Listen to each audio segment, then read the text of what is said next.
Il y a 1 an, un jeune homme disparaissait dans la steppe mongole, sans laisser de traces. Abel était cartographe pour la Gengis Khan Company, la plus grosse entreprise d'extraction minière du pays. Son corps n'a jamais été retrouvé. Ceci est l'histoire de sa disparition.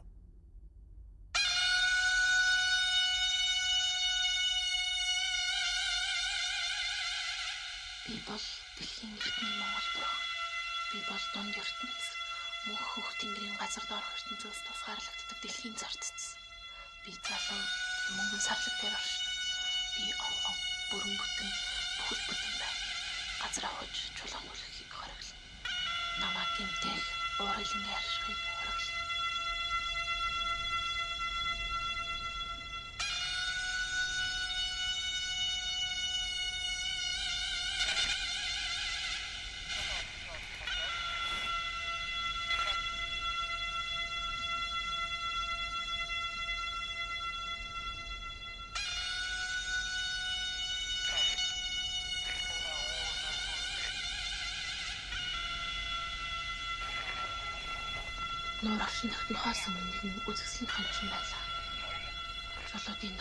Etugen est l'antique déesse de la terre. Elle est le monde du milieu, la croûte de terre, séparant le ciel bleu éternel du monde souterrain. La déesse Etugen est vierge. Il est interdit de creuser le sol, d'ouvrir la terre avec un instrument tranchant. Il est interdit de la blesser sous peine d'essuyer sa colère.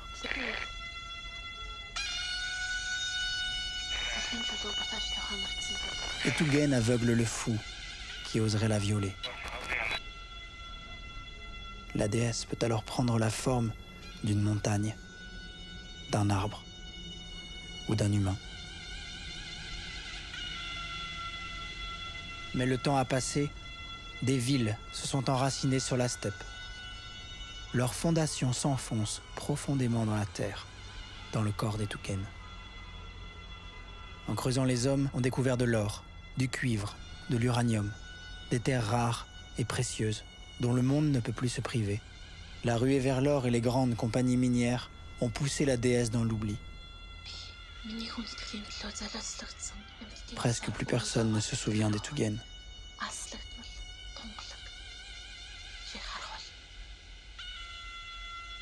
Quelques individus pourtant portent encore avec eux le fardeau du tabou brisé. On les appelle les ninjas.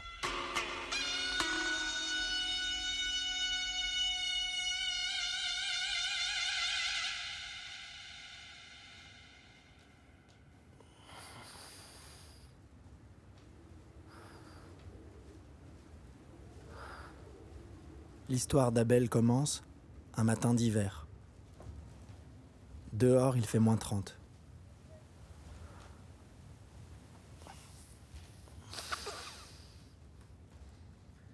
Un tas est ramassé dans un ailier étroit. Il remue.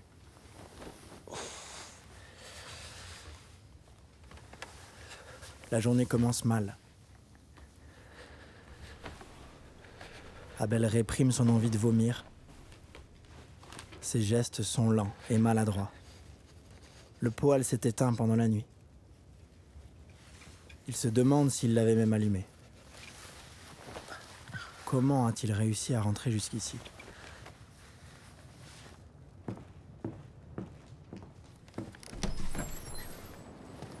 Quelle idée d'accepter cette mission en solitaire.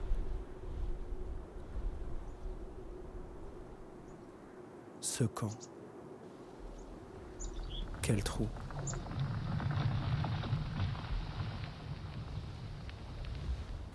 Un instant, il pense à la ville, à son appartement chauffé, et puis il pense à ses yeux, à son sourire, à ses seins. Bon, passons. Parce que là, il a faim. Très faim. Il était descendu au relais malgré l'interdiction stipulée dans son contrat. Une soirée avec des gens. Après 2 mois ici à crever de solitude, Il avait craqué pour un verre au seul bar du coin, à une vingtaine de kilomètres de là.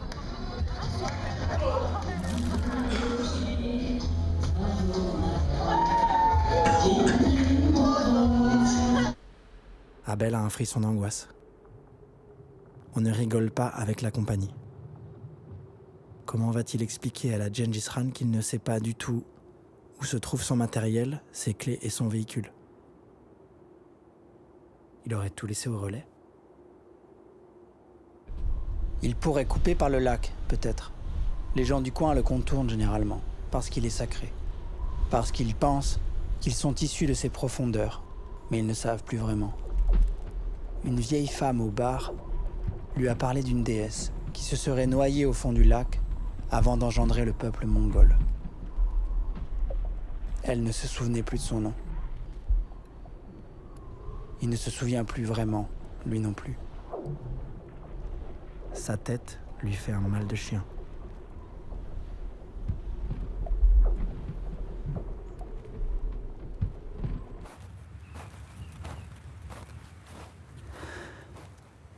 Abel marche d'un bon train, mais sans son GPS, ce n'est pas évident. Dessiner des cartes, le nez sur ses appareils, c'est une chose.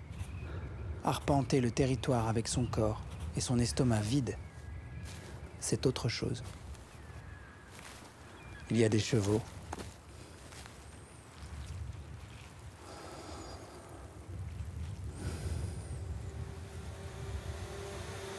Et des drones.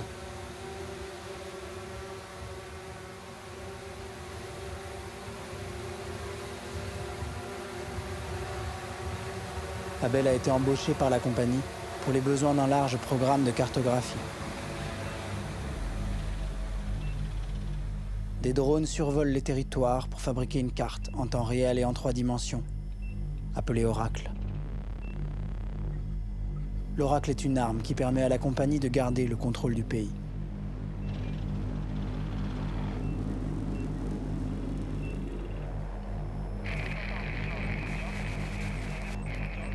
Mais depuis quelque temps, le secteur autour du futur site d'extraction numéro 12 ne se rafraîchit plus et des pans entiers de la carte sont laissés dans le noir.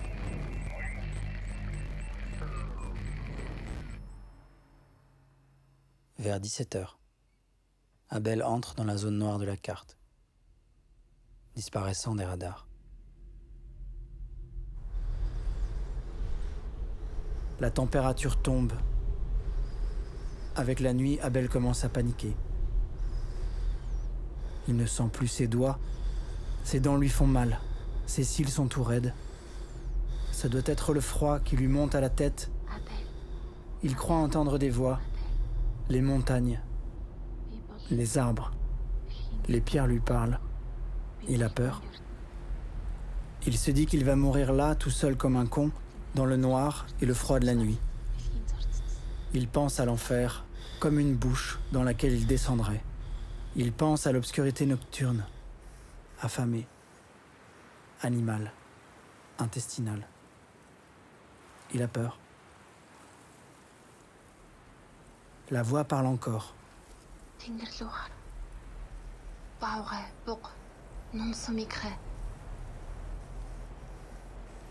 Чи тэднийг харж байна уу? 5 хүүтэй эмэгтэйг олж хар. 5 бусдаасаа илүү гэлэгцэн. Тиймээс тэднийг дагаарай. Abel se met à courir désespéré.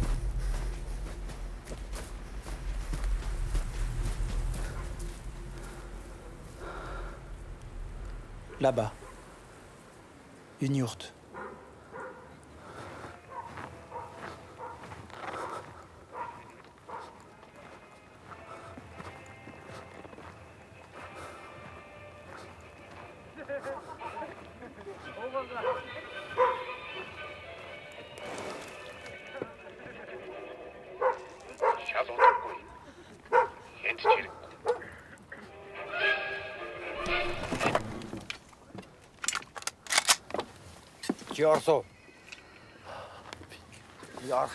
L'homme lui demande s'il est russe.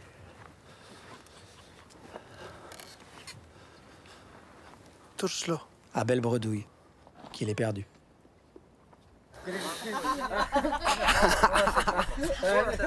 L'homme rit. Il s'appelle Hatz. Orgdol l'invite à entrer les bras chargés de viande gelée.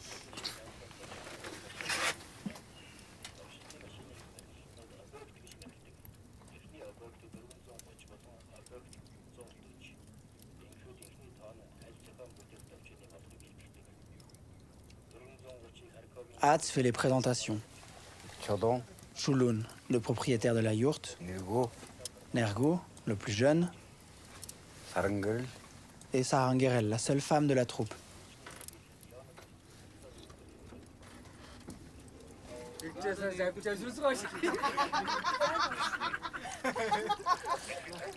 Ils se détendent. Peu à peu, ils parlent tous en même temps. Abel ne comprend pas tout. Il hoche la tête à intervalles réguliers, encore tremblant. Il dit qu'une voix l'a mené jusqu'à eux. Une voix de femme. Les Mongols le regardent différemment. Hatz est dubitatif. Les autres sont impressionnés.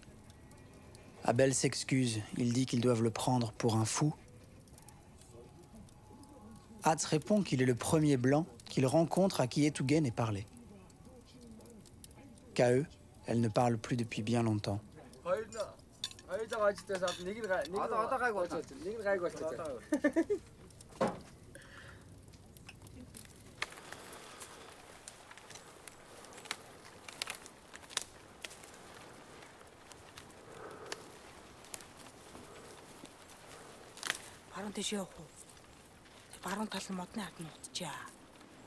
Sarangerel mène le groupe entre les arbres.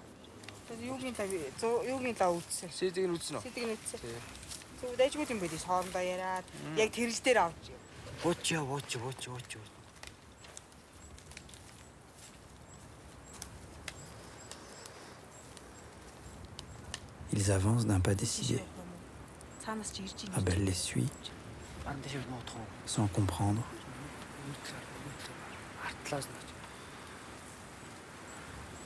Et soudain, il s'arrête.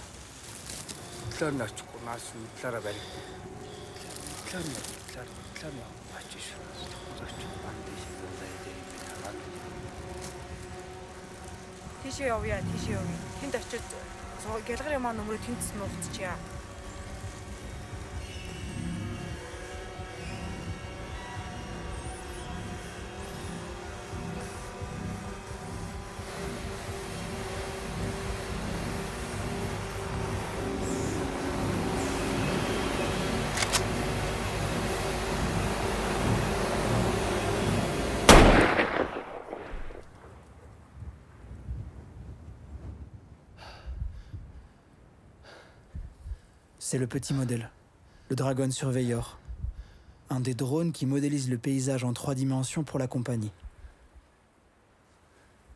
Sarangerel demande à Abel s'il entend quelque chose, si la déesse Etugen lui parle.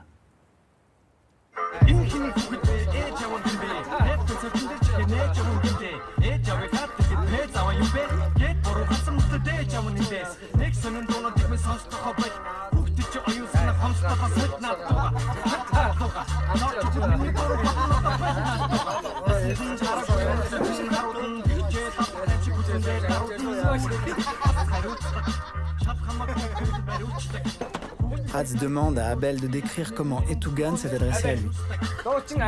Alors, Abel se met à raconter. Il s'emballe un peu, dans son récit se décrit comme un grand aventurier, un scientifique explorateur, un cartographe de génie. Il est soûl. Sarangerel lui demande d'où il vient. Et que vient-il faire ici?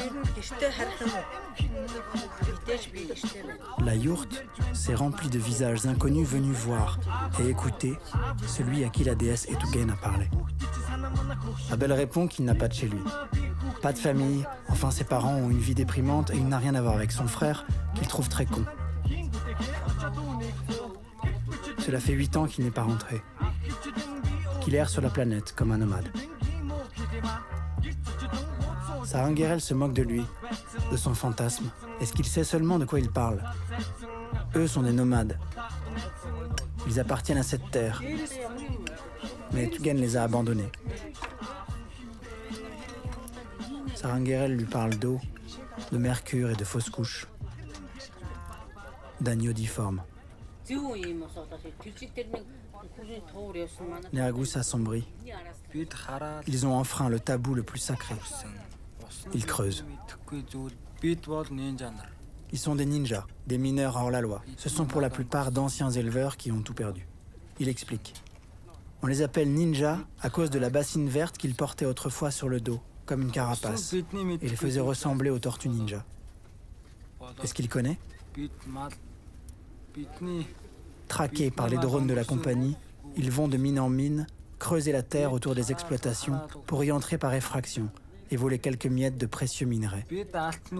C'est le seul moyen de survivre, parce que l'extraction du minerai a ravagé la terre autour des mines. Les forêts sont mortes, les bêtes sont mortes, même les enfants meurent.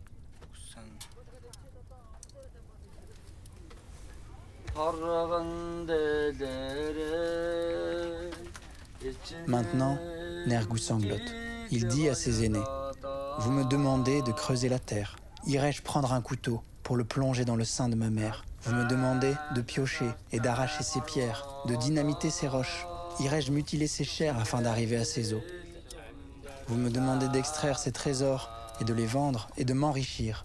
Mais comment oserais-je mutiler les organes de ma mère? »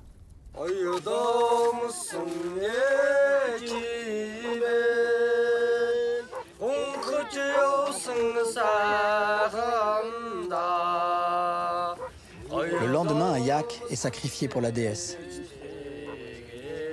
Ils se disputent. Le yak est brun et non pas gris. Ils n'ont pas de yak gris. Ils espèrent qu'elle comprendra. Nergou rit, comme si ouvrir un animal allait changer quoi que ce soit. Ils creusent la terre, ils sont maudits. Un sacrifice n'y changera rien. Saranguerel prend ça très sérieusement. Elle espère, sinon le pardon, au moins un peu de paix.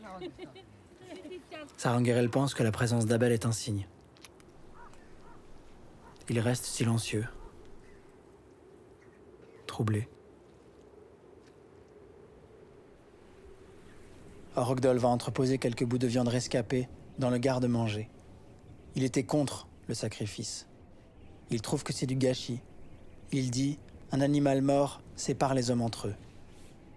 Puis il dit qu'il est temps de partir pour la mine, car la compagnie enverra bientôt de nouveaux drones. Il y en a pour 2 jours de voyage, et ils doivent demeurer invisibles.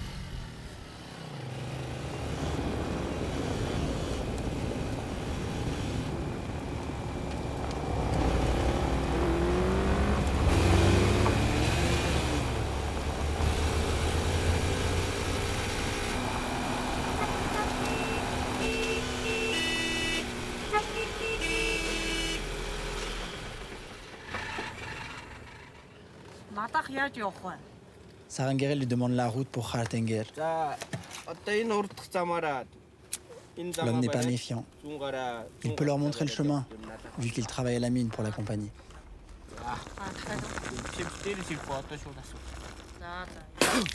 Et soudain, il voit Nergou. Il voit l'essence qui coule hors de son réservoir. L'homme crie.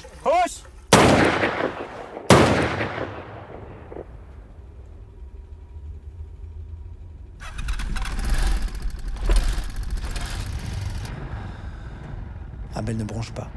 Dans sa tête, la scène repasse à toute vitesse. Plusieurs fois. Il a la bouche sèche. Les larmes coulent toutes seules.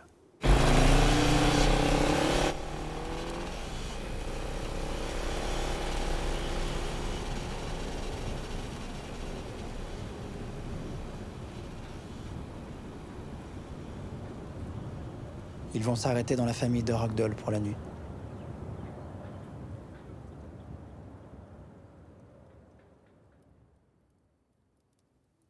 Abel a du mal à trouver le sommeil. Il est complice d'un meurtre et il ne ressent rien. Enfin si. De l'excitation peut-être. Il pense à ses nouveaux compagnons, comme à des fantômes invisibles et impitoyables. Il est fasciné. Est-ce qu'il est vraiment comme eux? Abel s'endort.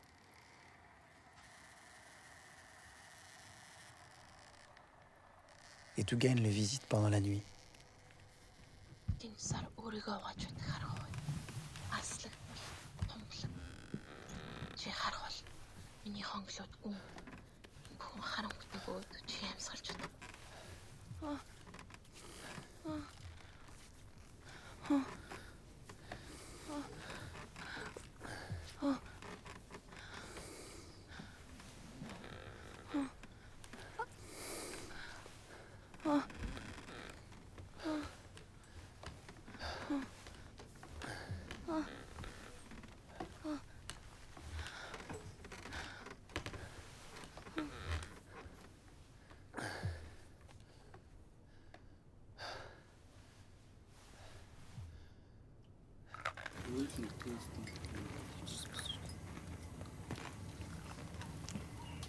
Le matin, l'ambiance est tendue.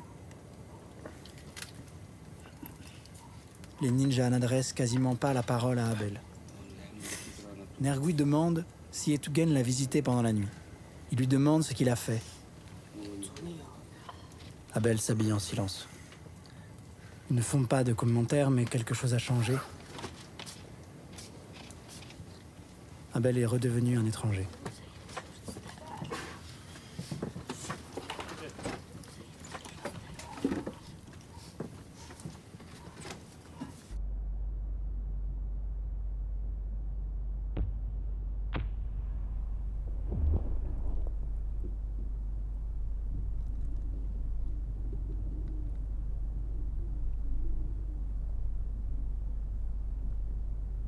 La vieille mine de Hartenger, rachetée par la compagnie, est devenue l'un des plus grands sites d'extraction du pays.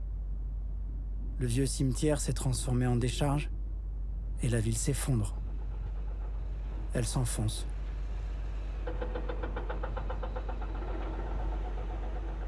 Hatz dit qu'elle sera bientôt engloutie par les galeries en sous-sol.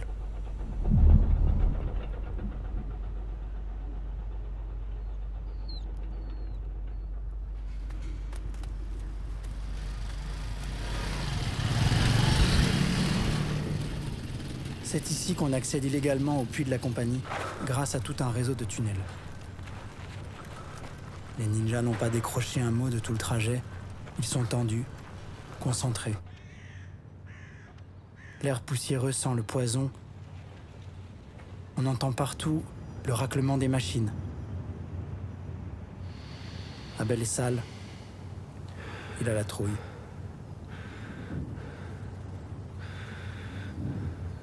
Un passeur contrôle l'entrée du tunnel et Orgdol négocie la descente. L'homme arbore la marque Tetugen. Un œil mort. L'homme accepte le drone abattu en échange du passage. Orgdol, Sarangirel, Nergou, Hatz ne font plus attention à Abel. Les ninjas se préparent en silence avec des gestes solennels, comme pour un rituel. L'entrée est un terrier étroit dans lequel ils enfournent leurs chariots. Nergou dit: nous nous sommes trompés sur ton compte. Et Tugen t'a abandonné toi aussi. Elle joue. Elle joue juste avec nous. La ville est là, juste derrière. Rentre chez toi, tu n'as rien à faire ici. Le passeur enclenche le mécanisme. Le terrier engloutit les ninjas.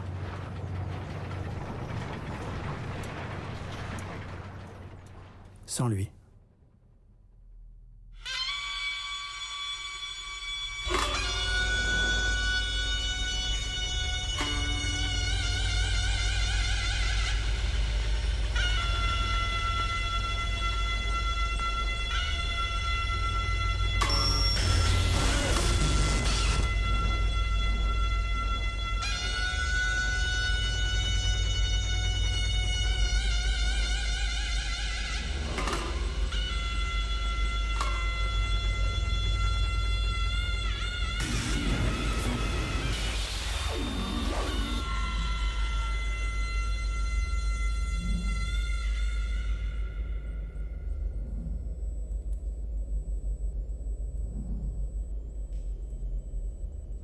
Abel ne s'est jamais rendu à la ville.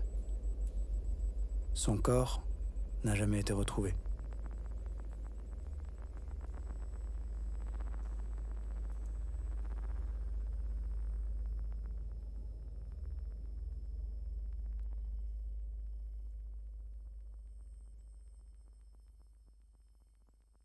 Ой намайг загч юм уу хүүхдээ аваач би ямар цэцэрлэг юм багш юм уу өчиг дээр орой нэлээд хитэн тагш юм уусан чин өнөдөр дотор мухаа лагш юм уу бүх юм дуу бичин дуу хийж нагшин зур гинэт гарч ирэн миний нөгөө агсан уур урд нь би ямар байсан яг л тийм хэвээрээ үлдэн өгч чадахгүй би загсанд муур Арид энэ дарк юм аа одоо жоохон гэгээлэг хэсэн хүсэл бүсэлж намайг чилээдэг би тийсэл яа чадахгүй би өөрчилж чадахгүй би босч нэлээд дуугаар бөөлчиж үүшнаш румаа хурч ирээд хүүхдээ ав би ямар соргон хүмүүжүүлэгч хүүхдээ ав би чиний авчин бишээ тэгэхээр би гэрэж ирээрэ жинхэнэ эцэг ихээсээ зүгдээд яв энэ хин их хүүхдээ